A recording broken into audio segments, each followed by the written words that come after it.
Onyu ebit Kongololum Jehovah Matego Nainende Ngotijane Engima.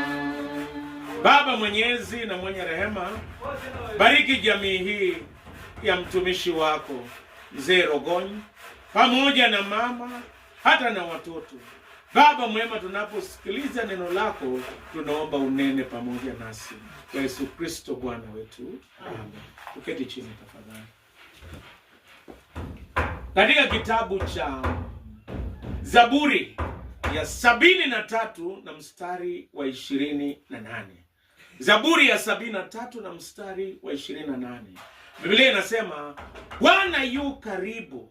Biblia inasema ya kwamba Zaburi ya 73 na mstari wa 28. Biblia inasema kwangu mimi nimeona ni vyema kuwa karibu na Bwana. Nitamkimbilia Bwana na nitayahubiri matendo yake yote.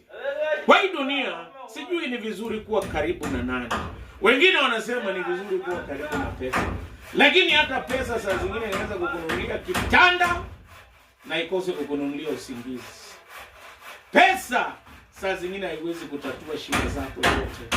Wengine wanasema ni vyema kuwa karibu na kiongozi, hata kiongozi anaweza kukusahau.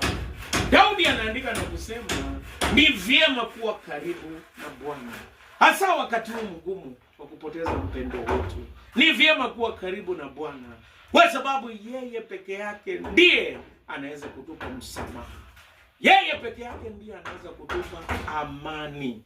Yeye peke yake ndiye anaweza kutupa matumaini. Naomba wakati huu Mungu awape amani, kwa sababu tutafanya matanga tofauti. Ingine itakuwa huko, sisi tutafanya yetu hapa. Lakini tunaomba kupitia kwa neno la Mungu na ushuhuda, Mungu awape nyinyi nyote amani. It is not very easy to lose a sister. It's difficult.